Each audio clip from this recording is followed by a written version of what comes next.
Hello, and thank you for joining me today at Brogna Arts. Today we are swatching a 40-year-old watercolor palette that I found in my basement. It is a 24 watercolor palette in a gray plastic case, and each color comes in a square plastic half pan. On the lid there are 5 larger mixing wells and 10 smaller mixing wells. I will be swatching the palette on Arch's hot press watercolor paper at the weight of 300 grams per square meter. I divided the page into roughly 2 square inches per swatch. I also drew a black line in each box with a Sharpie to test how transparent or opaque each pigment is. Now, I want to take a moment to apologize for my camera. It was struggling to focus at the beginning, so a lot of these first couple of swatches are out of focus, but we do eventually get there, so my apologies. As you saw, the only label on the palette is Rowney Established 1783 on the top of the lid. Sadly, I don't have any additional information about the light fastness of the colors or their individual pigment information. However, I do have the color names and the swatch sheet that originally came with the palette. Now, the reason why this palette was in my basement is because my mother bought it when she started painting in the 1980s. I'm very grateful she's been letting me paint with it since October. She said she bought it for $20 in the 80s, and that is about $60 in 2021 when calculating for inflation. I did a bit of digging, and I believe this palette was made somewhere in the early 80s because in 1983, Rowney was sold to the Daler board company to make the Daler-Rowney we know today. And because just the name Rowney appears on the palette, I believe the palette dates to before 1983. I do believe this is the student grade palette of their watercolor line, but I do not have a way to confirm that. The modern equivalent to this palette is the Daler-Rowney Aquafine Box set of 24 colors, which retails for about $50 in stores like Michael's and about $20 on Amazon. In the modern palette, a few of the color names are slightly different, but it seems to have almost the exact same colors. If you do happen to know more about this palette, please comment below. I'd love to learn more about these paints. I will let you enjoy the rest of the swatching and see you when I finish swatching all of the colors.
Here are all of the colors finally swatched.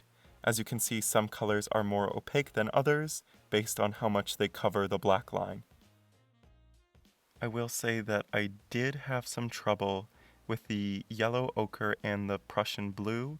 The pans seem to be a bit more stiff and hard to reactivate with water. I'm not sure if it's due to age and the binder. So after swatching, the best way to see how watercolors work is by using them in a painting. I'm going to do a quick eye study to show you how they work. I have been using these paints for the past several months. I would categorize them as high-quality student brand paints, and honestly, for being around 40 years old, I would not be able to tell the difference between these paints and other paints I would be able to buy today, other than the Prussian blue and the yellow ochre.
Here is our final painting.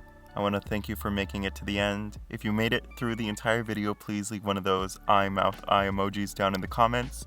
Please like and subscribe, and I will see you next week.